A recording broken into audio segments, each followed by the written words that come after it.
everyone. Welcome back to the 10th episode of the Face-to-Face podcast. I'm Mark. I'm Jerry. I'm Teddy. And today we have a very special guest. Miss Thorpe, also called Coach Thorpe by many, is the Director of Admissions and Tuition Aid at Burroughs, as well as the head field hockey coach. Besides coaching field hockey at the collegiate level, she also played on the national team. Ms. Thorpe, it's such a great opportunity for us and the listeners to have you on this episode. Thanks for having me. I'm delighted to be here on this Sunday afternoon. Thank you so much. Yeah. We're really glad that you could get here, even if you just had to bike to get here. Anything for the podcast. Can we tell the viewers what happened before the what podcast? it took to get here? Yeah. So I had a little car trouble today, of which it was advised at the AutoZone that I not drive my vehicle any further. And so I didn't want to disappoint the podcast, you guys. And so I live in close proximity. So I hopped on my road bike and was here in a flash. So again, that was easy to do. And I'm just really delighted to be here.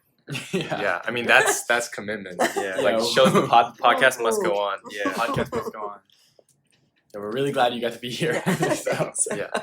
So Teddy did knock my bike over in the hall, and so I had a little in the trip up. event it's not rideable, that's not rideable, then you're giving me a ride home. Yeah. Okay. And replace the bike. Okay. Yeah. Okay. So you are the Director of Admissions at Burroughs, and something very important is coming up, right? Admissions for 7th graders and 9th graders. Yeah. So what are you most looking forward to during Gosh. admission season? Well, yesterday we actually hosted the open house, which is our biggest sort of kickoff admission event of the season. It was probably the most well-attended open house that we have ever had. Standing room only, no seats to be had in Heriter Hall. Yeah. So if that's any indication as to how the admission season is going to go, I think it's going to be a remarkable class, both the 7th graders and the 9th grade. I love so much about my work, but I was saying to someone yesterday, the beauty of an academic school year and the beauty of an admission season is that there's always a beginning, a middle, and an end, and then you repeat the cycle. And so it's always really exciting seeing all these new faces and meeting all these new people that are just so excited about the potential opportunity of joining the Burroughs community. So a lot of smiling faces yesterday, a lot of nervous faces, but it's always just really humbling, and I'm honored to be charged to do this kind of work for the school, because at the end of the day, I always say the people are what makes this place so special. And so it's a really important job that I've been charged to do. So I'm super honored and excited about meeting all these awesome kids and their families. I'm curious, when you meet people at like the open house, like a kid, and then do you ever have a moment where you see the application and you're like, that's the kid I met a couple months ago, a couple weeks ago? Like, does that ever come into your mind and like, I don't know, so I think like you're trying to kind of connect the dots, right? So you have all of these touch points with families throughout the course of the season. So for 7th grade applicants, it may begin in 5th grade with the 5th grade practice test. So that may be the first time I meet a kid and their family. And then there's the open house and the visit day and their interview. And so there are all of these touch points. And so connecting those dots and building those relationships is something that's really important for our office. But meeting them, spending time with them, I think is like most important. The application, kind of comes to life when you're able to actually meet with that family, that child one-on-one, or have those encounters at the open house or at their, visiting their schools or what have you. So I think, and this question could apply a little bit to when we go to college, or like apply for college. Yeah. So you were talking about how it's really important for a kid to be unique. Thank you, Mark. You were talking about how it's really important for a kid to be unique, have their own personality. Yeah.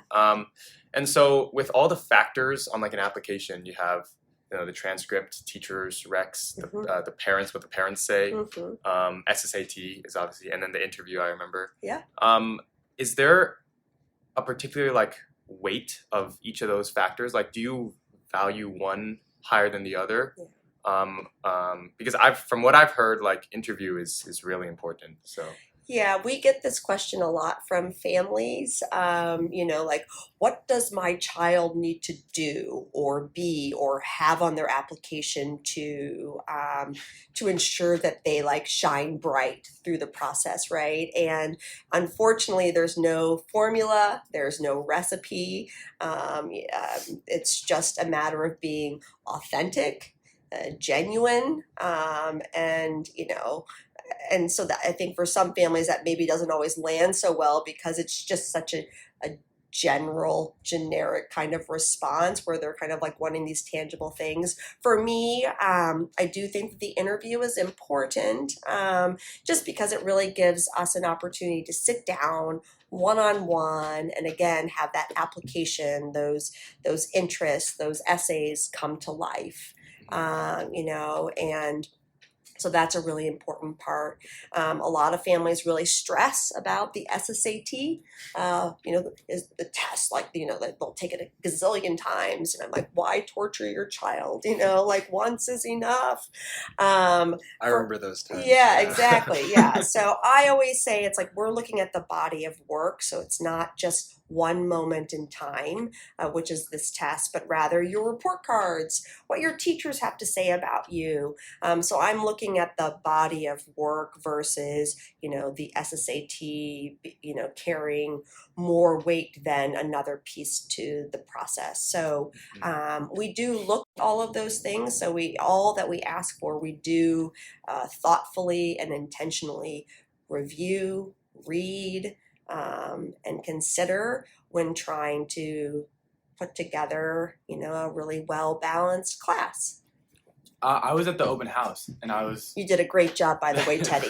Thank you. You're welcome. And we were talking before about applications, just like while waiting to start our tours. Mm-hmm. And I heard that the final step to actually be accepted is there's like a committee or whatever you would like to call it, and it all has to be a unanimous decision on that application. Oh, really? Unanimous? Yeah. Okay. I did not know that. Yeah. Oh. That's what I heard. I don't know if it's true or not. I was curious. Who was having this conversation? Just other people. tour guides. Oh, the other tour guides. Yeah, we were all talking. That's what I heard from some of them. Okay. There is a committee, an admission committee that is typically made up of the principals, myself, and the head of school. Sometimes the makeup of that committee will change if it's, 7th grade committee versus 9th grade committee. But we do include those administrators. They're all invited to attend. And some years we have all of them, and some years it may just be, 9th and 10th grade principal, 11th and 12th grade principal, head of school, and myself, and some, variation of that for the lower level. We do all have a voice. It does not need to be unanimous. There is a process in terms of like it's, when we are reviewing every application, we go through all of those pieces that I described. So recommendations, transcripts, the interview, personal letter of recommendation. We review all of that. And as you can imagine, there are some kids that just really rise to the top where it is a unanimous sort of slam dunk, this kid we must have. So it's very, very clear. So there are some cases where it is very much unanimous. And so we will, that makes it easy, right? But then the beauty of the committee is that we are all different people, right? We see things through a very different lens in terms of maybe what we're drawn to. So I think that that's what makes that table important, to have those different voices at the table, so that we can talk through, some of those kids that maybe aren't unanimous, right? But we want to, really dive into this child, this family, and but we all work incredibly well together, and but there's no, every child must be unanimous in terms of the committee. We will have discussion about it, and we'll debate about it, and then ultimately put together what we all agree upon as an awesome class. So excluding the time that's needed for the interview, how much time does the committee review over each person's application? A lot of time. So we on the weekends, so we set aside committee weekends for the seventh graders. So one weekend on a Saturday, we will arrive and gather in the admission office, and we will review. And we still are kind of basing it upon gender, just with the split. It's easier for us at this point. So one weekend we will review all of the applicants that identify as female, and then we will do the same the next weekend for the boys. And so we literally will pull one file at a time, and each committee member will have one piece of the application that they're responsible for. So I may pass out the report cards to Ms. Solrin, and then I may pass out the student essays to Ms. Shimabukuro, and Mr. Abbott may review the interview, and we'll divvy up all of those pieces and review them. And so if there are things that stand out, from those pieces, we will share that with the group and make detailed notes. So we will make notes on each kid and family, so that when it comes time to making decisions, we have those notes sort of concentrated in a space where it's very clear of like what this child, this family is going to bring to the table, and so on. So I know, like for college, I think it's an average of 5 minutes or something like that. Yeah, It's super low. Very short. Application. I guess that makes sense. There's yes, we have super breakfast, animal, lunch, yeah. and dinner. I mean, so Yeah. I make sure that the committee is really well fed, because it's a really long day. Really. But it is really important to us, the amount of time that goes into completing the application, that we are respectfully giving it the amount of time that it deserves. And again, some kids it's very, very clear this is a slam dunk, we must have. And then there could also be some students, for whatever reason, that maybe this isn't going to be a good fit, but nonetheless we still want to give them their due process, if you will. Mm-hmm. So like talking about the kids that stand out. Yeah. Right All now, of you. and All of you. That's why you're I here. would hope so. I hope I was unanimous. I think I just Yeah, came in. unanimous. Unanimous, Slam unanimous. dunk. Yeah. Slam dunk. So like as we are kind of brainstorming a little bit in the coming year about our college Yeah. applications, when we're like thinking about essays, you're someone who looks over a lot of different essays, and we were wondering, what are some kinds of essays that stand out? What are some kinds of essays that catch your attention and you're like, wow, this is a kid that we really want to have, or that's something really unique about it? Well, it is interesting. I mean, I've read a lot of them over the years. So this is my 16th year working in the admission office, my second as director. And, there are lots of things that can contribute to an essay standing out. I really appreciate when it is genuine and it's authentic, and it's and I can tell that it's been written by this child, and that Yeah. a parent or a guardian or a grandparent hasn't been looking over their shoulder, making edits or, crafting language that they think is maybe more appropriate. I like it real. But I also have learned over the years, you can't fault a family for wanting that application to be perfect. Yeah. Right? So I've learned that as well. And so to not hold that against a family, but the ones that I'm really drawn to are the ones that I can tell that have just been written from a child's just like, their parents said, you got to write these essays, sit down and spend your Saturday afternoon doing so. And they're real. And it just gives me, a starting point like where just to start that discussion with them.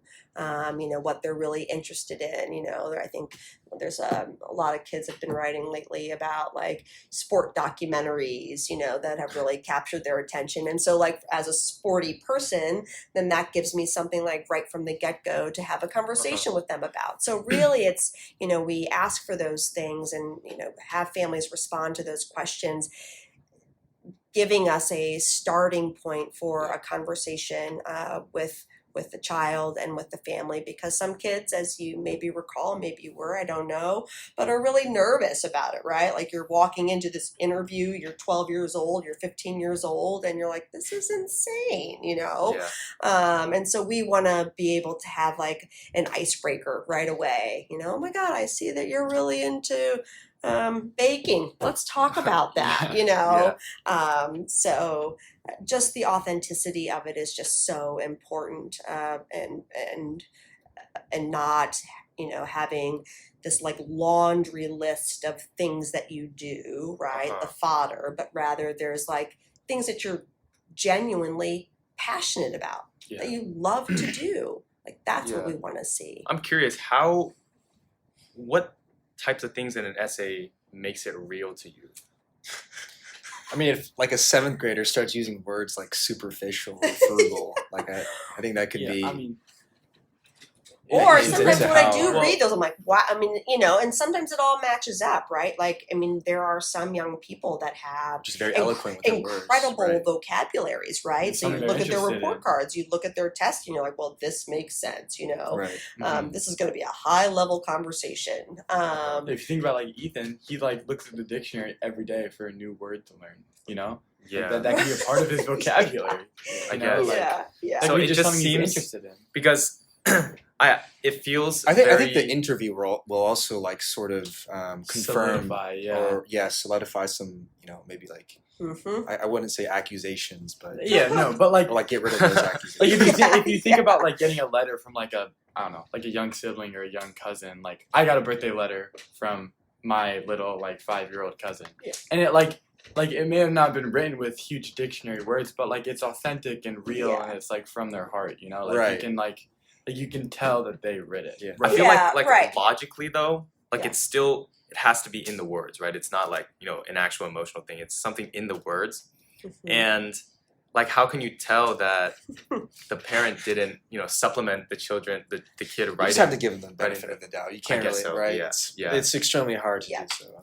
Yes, you are correct. You are correct. About applications. Yeah. Because Mark transferred in here, and he transferred into our 9th grade class. Yeah. So like, is it? I'm curious. Did you look over my application? When you so when Personally? you when you guys Mark, you weren't unanimous. Sorry, off the waiting list. 9th grade. I mean that is tough. I mean that is really really difficult. So no, I did not. I think at the time, I think I was the interim principal of grades 7 and 8. Yeah, I remember that. Yeah, yes, remember you were that. Our principal for I was. I have like a soft spot for your class and the senior class because like we were in it together. It's just. So I was not on the 9th grade committee that year, but. What was the question? What's the difference between like 7th and 9th? Like, do you do them all at the same time? No. So the timeline for 9th graders is earlier. So I think the committee meets in January. So I think the deadlines for all 9th grade applicants is earlier than 7th, just so that it's in line, I believe, with like the Catholic schools calendar as well. So that will happen earlier in the year. Obviously, it's more competitive, right? Because Burroughs 7th grade is our entry point. Right. So, and the attrition rate here at Burroughs is incredibly low. It's like 1%. No one leaves. And so we intentionally want to add students in 9th grade, but the spots are few and far between.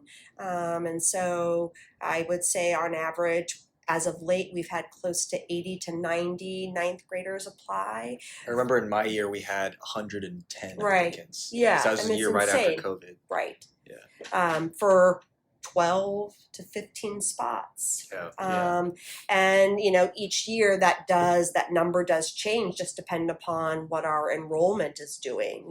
We are so lucky to be fully enrolled, like every seat is full, but it then, makes it that much more difficult for ninth graders. Do you take ninth grade applications as like a way to like almost fill in spots in a class? Like if you don't have a certain type of person and you're feeling the want to like diversify the class, like is that a way for a ninth grader to step in? Yeah, so we do, and I think like we intentionally add students in ninth grade. So we try to keep the seventh grade a little bit small so that we can add that 12 to 15, 16 new ninth graders. There are some families that are intentionally looking for a different high school experience for their child, or, a student, for example, is at the college school and they love the college school, but and it goes through 8th grade. And then at that time, those students have to go somewhere, and so, we absolutely want to add, ninth grade students, and we do every year. In terms of like what we're looking for in that student, I think we're reflecting on, this current 8th grade class. How are they doing? What areas are they really strong? What areas could the class benefit from having? And so we do kind of have that kind of in the back of our mind as we are reviewing the ninth grade applicants, trying to kind of like fill those spaces where we think a class could maybe need just a little bump, if you will. But I do, we'll always talk to the middle school principal and say, like, what could this 8th grade class use? What does it need? And sometimes it's like strong leaders, and sometimes it's kind kids, and so, or, we could just use a really super duper nice new ninth grade crew. So every year it's a little bit different, but it is intentional that way of, of thinking about what are the needs of this class and trying to fill those spaces thoughtfully. Got it. I'm sure you're aware that Burroughs is not the only school that these kids are going to apply to. Right. So what do you think? Like all applicants, 7th and 9th, all of them? Yeah. So what do you think Burroughs has an edge against all the other schools, besides the fact that we're ranked number 1? I'm throwing shade at my Isn't that enough? Yeah. So what do you think about that? Well, I do always say this to everyone when I am, I'm chatting with the 7th graders about hosting 6th graders, or chatting with the 8th graders about hosting 9th graders. We never want to speak about another school because we have no point of reference. We only can speak from kind of like the I perspective of like your experience here as a Burroughs student, as a Burroughs faculty, as an alum. And I have felt this about Burroughs since I was here as a student, and to see it still continue, and I think even in an even richer way. But I always felt like as a kid here at Burroughs, I literally walked through those doors every single day, and I just brought myself, like truly. And I know it's something like we say, and maybe it's a little bit cliche, but I truly felt like I could just show up as Meredith Thorpe and just do me without having to worry about that being not embraced or accepted. I was encouraged to do a lot of different things, and I discovered a lot about myself here at Burroughs, things that I was good at. I had never played field hockey before coming to Burroughs, and had no idea what the sport was. And because of PE, this little sport completely changed my life. And having not been forced to try, I don't think I would have discovered that. I think this community is incredibly supportive and allows students to pursue their own passion, right? And that it's like nurtured and that it's celebrated and that like your friends will show up to support you in whatever that is. And there's not this sort of sense of like competition, but rather that's awesome that you do that. Awesome, Teddy. And that's awesome that you do that, you know? I remember I came here in 9th grade and I was extremely surprised how fast I was accepted. Like by the next month or the next 2 months, I already had like friends that I could rely on. Thanks to these guys. Yeah. But I think that's super special about this community. Yeah. Is that how fast you're I see it too. Like the. I mean, I've been here since 7th grade, and just like there's such a diverse range of activities. Affinity clubs, like caring teachers, and then like student groups. Tons of different supportive like student body and student faculty and staff, and I think that is something that really stands out about Burroughs. And that you can do this and you can do that. Like, you can be a student athlete, but you can also be a musician.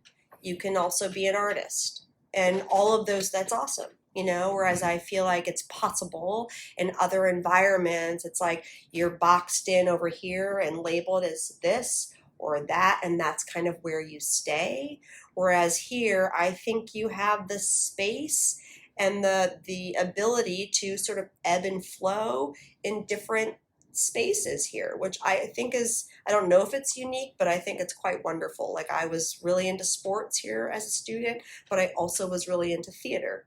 And I loved, and I was really, every year I took ceramics, so it's like, and those were all, it was great. Yeah, I feel like Burroughs honors people as a person who's complex, because people aren't just because someone may love something, someone may be really good at something, doesn't make that person. Right. Yeah. Yeah. So. Sure. Really agree with that. So I want to talk about a little bit about your field hockey experience. So it says here you've played on the national team. So what was that experience like? It was actually first pretty awesome. Sorry, I have a lot of questions because that's extremely impressive. Playing a sport at that level, the highest level. The highest level. So it's just like, how did you get there? What does it take to become a winner? That's a good question. It is a good question. I have always been a really hard-working person.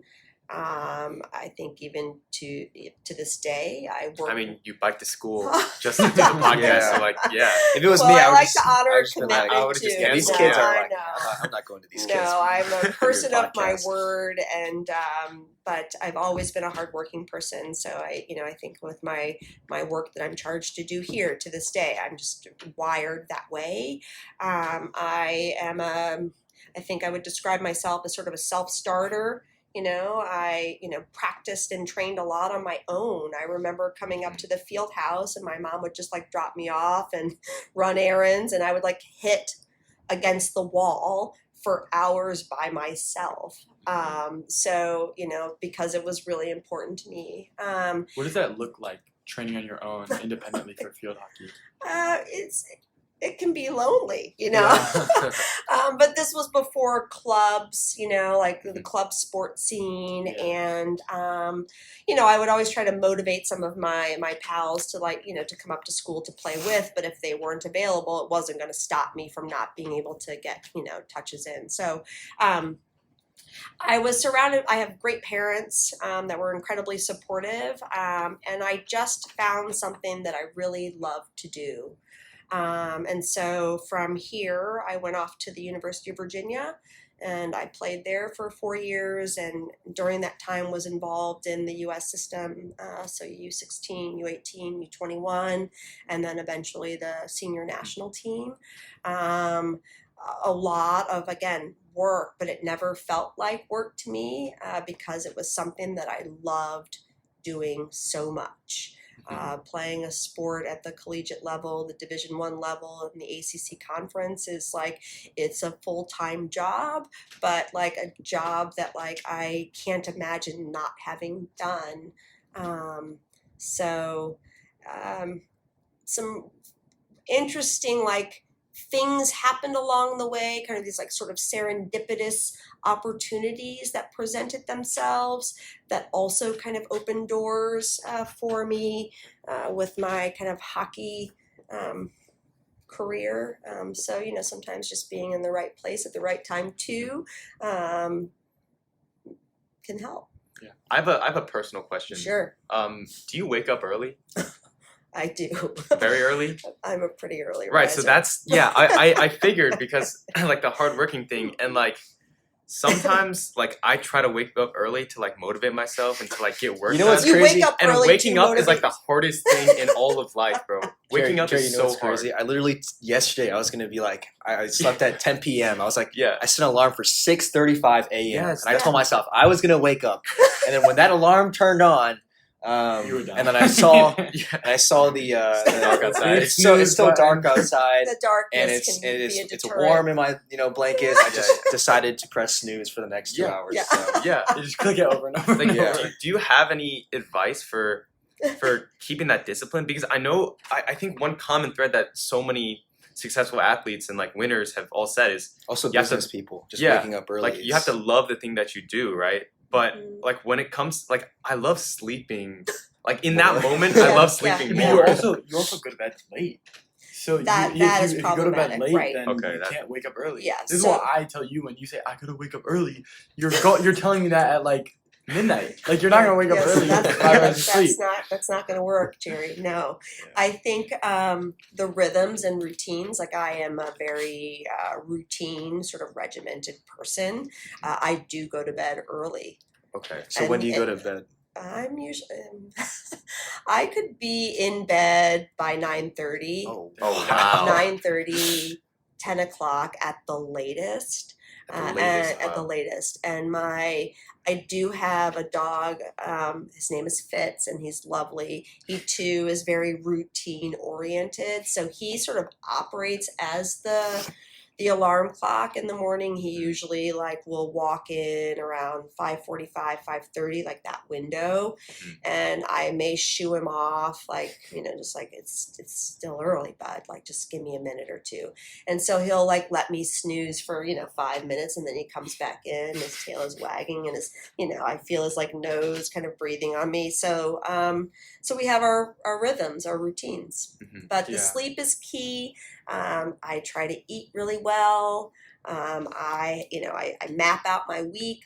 I use a planner still to this day. Uh-huh. It keeps me on pen and task. paper, or to use an app? Pen and paper. Yeah. Good old- Paper. Yeah, like you know the planner that the principals back in the day were always trying to get you to use. I think I throw mine away Yeah, every I year. know. I do too. Yeah, Yeah. so I am a product of that You throw era it of the planner. I do it online though. So Yeah. Yeah, sometimes, yeah. Yeah, Did I you- just I- feel I like the understand. You do, online, for example, yesterday, the open house, the internet went out. yeah. Yeah. Oh, And Really? so, yeah. And so this technology, it's all so wonderful until it's not, So you if your planner is on your phone or whatever, and then all of a sudden, what if your phone doesn't work? What do you do? Yeah. Whereas Yeah. the paper planner never fails you. It's always with me. Yeah. guess so, Mhm. yeah. Yeah. What if it gets wet? That's what I was thinking, or if it burns Dude, up or that was- something, or you lose it, yeah. Yeah, I would for sure lose it. But But no, hockey was great. It was a really wonderful experience, and again opened up some really wonderful doors and opportunities. And coaching in college was wonderful, and I did that for 10 years. And then the time was right for me to come back home, and so that's how I landed back here, working in the admission office and coaching the field hockey team. And so it's been great. about field hockey, Yeah. what do you think is something? Because obviously, playing at that level, you learn so many different things Yeah. and so many skills. But what do you think is something unique about field hockey that you learn from it? What I learned from just playing the sport. I mean, anything. Just I to guess. experience Like, the journey. I don't know. I just I don't know many people who play field Yeah. hockey. So I will say, again, and maybe I'm a little bit biased, but I think it's one of the most difficult sports to play. Physically, when you watch it at the highest level, the speed, the strength, the fitness, the hand-eye and like that all combined, playing at the highest level, it is remarkable. And so I really appreciate those sports that present those kinds of challenges. So there's that piece about the game, and because of that, the sport requires so much discipline. Yeah. And that for me too, I think that's something that I learned very early on to be successful at a sport like this at the next level, at the highest level, requires the utmost sort of discipline, just tactics and physical and mental. How does the mental play in? That's what I'm curious. Because me and Jerry play tennis, and mental's like really. I really also play big. tennis. Right, Actually, No, you yeah, don't. no, I actually also sorry. play tennis. mental's like really, really, really big. Yeah. Because if you lose your mental focus, you get upset. Lose- Like you can be the best player in the world and you'll 100%. lose. you You'll lose can to anybody. lose Yeah, like everything. You can lose your stroke, your serve. You can really lose you everything. can lose Yeah. everything. Yeah. You can lose your life, No, your but, house. like- Your wife and kids. Yeah. but like mentally, what does it look like in field hockey? Yeah, I mean, I think it's similar. We always talk about, with the team, it's like the mind is such a powerful thing. It can serve you for good or for not, right? And so we are always working towards this idea of like the what's next mentality, right? So like this game, the game of field hockey, and maybe tennis is similar, but there are so many mistakes that are made over the course of a game. It's just a big old cluster of mistakes. So in my opinion, it's the team that responds most positively to those mistakes consistently over the course of 60 minutes that's going to be the team that is successful. Yeah. So what's next? It's happening too fast. The game is too fast, to exert or spend too much time, or any time for that matter, thinking about what just happened. Yeah. You just must continue on. You got to play on.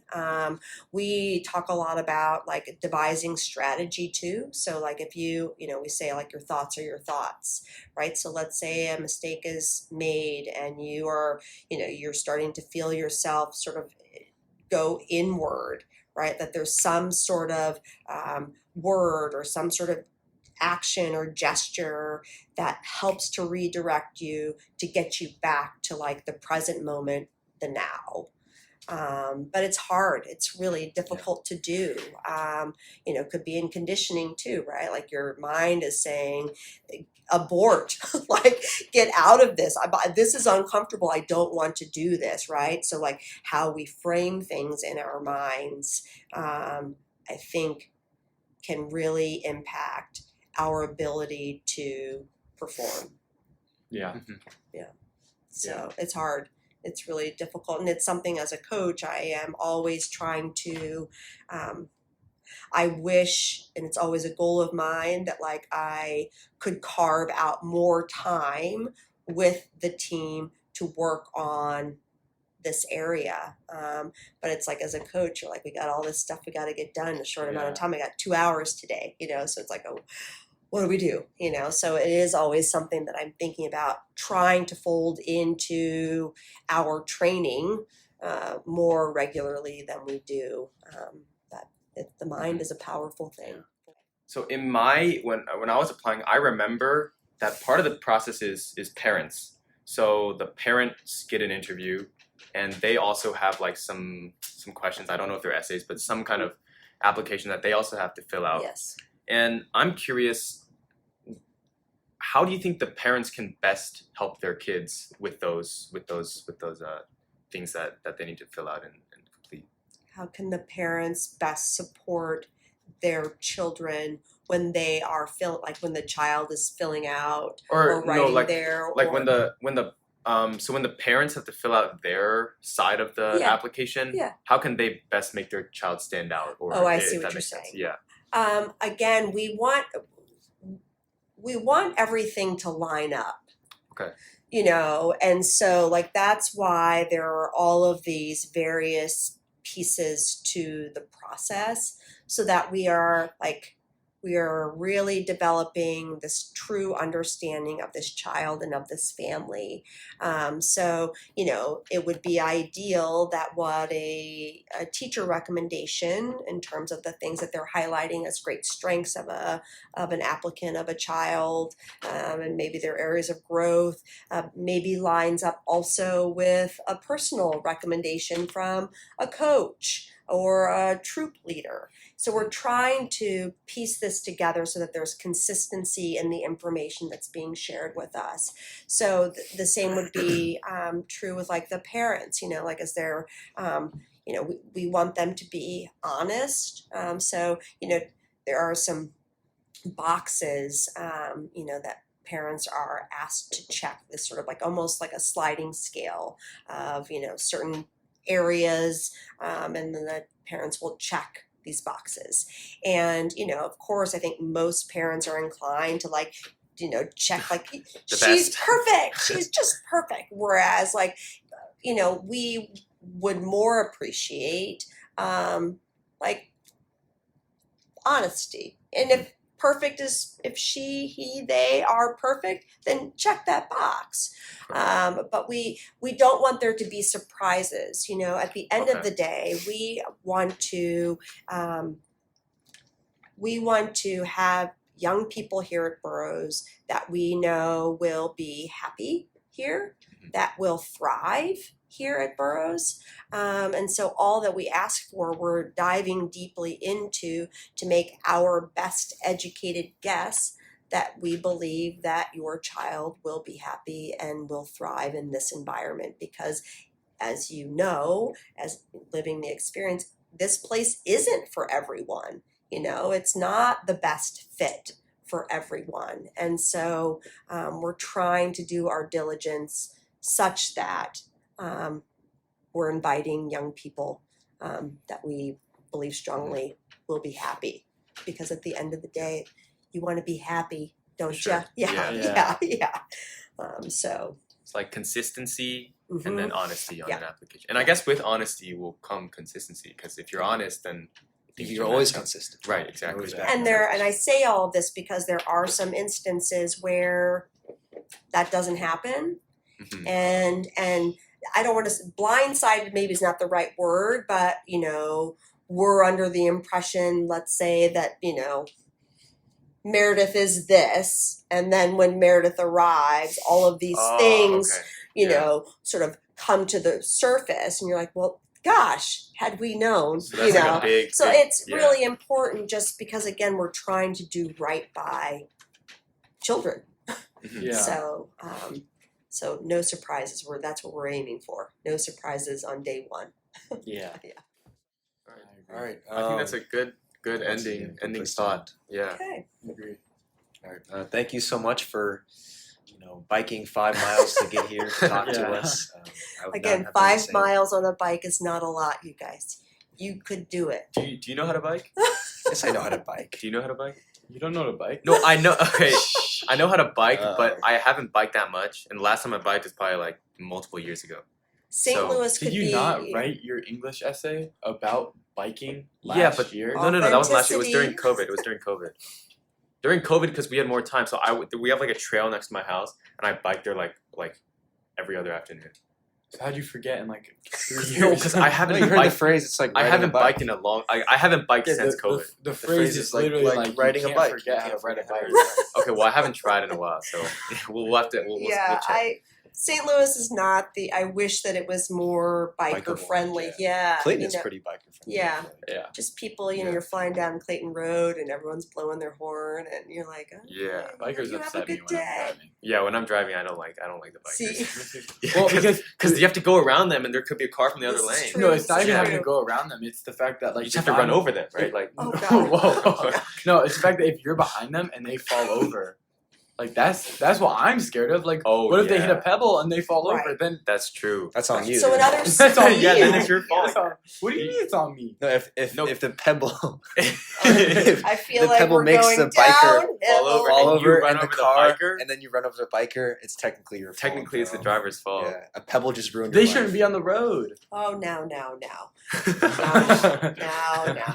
In So other you- cities and other countries, like as the infrastructure and the way that things are built, it's like road and bike path, right? Uh-huh, So Yeah. it's awesome, you know. Yeah, give us I some wish more that bike we paths in could Yeah. adopt that mentality, just because it would get people out and about more, Yeah. riding Getting to 5 podcast miles. recordings That's better. Right, that's right. Reducing Yeah. That's carbon right. emissions. That's Yeah. right. Like, hmm Yeah. but But in the meantime, thank you for having me. oh yeah, of course. This was lovely. I really It's enjoyed a great, it. great conversation. Yeah. Thanks, Yeah. you guys. It was great. Thank you All so right. much. Thank you so much. My pleasure. My pleasure.